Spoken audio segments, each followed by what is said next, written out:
Nouvelle arme russe. Il s'agirait d'un navire de surface qui serait sans pilote et qui a été capable de détruire un navire de guerre factice. Voilà ce que dit le ministre de la Défense russe. On voit ces images. Ce serait lui. Vous voyez les petites choses oranges? Eh ben c'est ça. C'est ce drone inconnu qui maintenant est connu et qui ferait beaucoup de mal.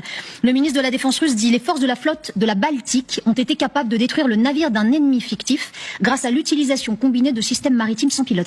Est-ce que ça veut dire que ça c'est une avancée technologique majeure qui pourrait changer la face d'une guerre, par exemple? Alors, on n'ira pas jusque-là. D'abord, première chose, il faut savoir qui est la cible de ce genre d'engin. C'est pas les Ukrainiens, ils n'ont pas de marine. Donc ça veut dire quel est l'objectif. Donc c'est un message qui est adressé à l'Occident.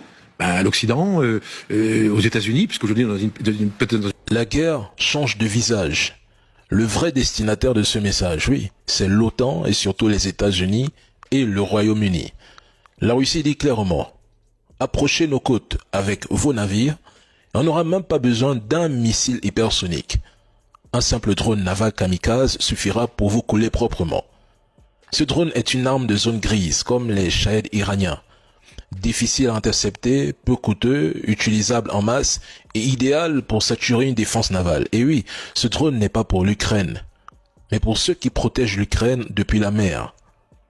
Il disait que la Russie était à bout de souffle, qu'elle manquait de drones, de missiles, de munitions, que son armée était à genoux, que Poutine n'avait même plus de cartes en main. Mais pendant qu'il bavardait à Bruxelles, Moscou produisait en silence et en masse. Ce que la Russie montre aujourd'hui, c'est 10% de ce qu'elle possède réellement. Le reste est classifié ou réservé à une guerre plus large. Et même j'ai fini par comprendre que si la Russie sort une nouvelle arme, ce n'est pas une avancée technologique. Peut-être pour les Européens qui sont largués par la supériorité technologique russe. Mais en réalité, c'est plutôt un avertissement.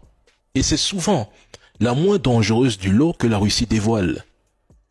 Ceux qui savent écouter ont déjà compris.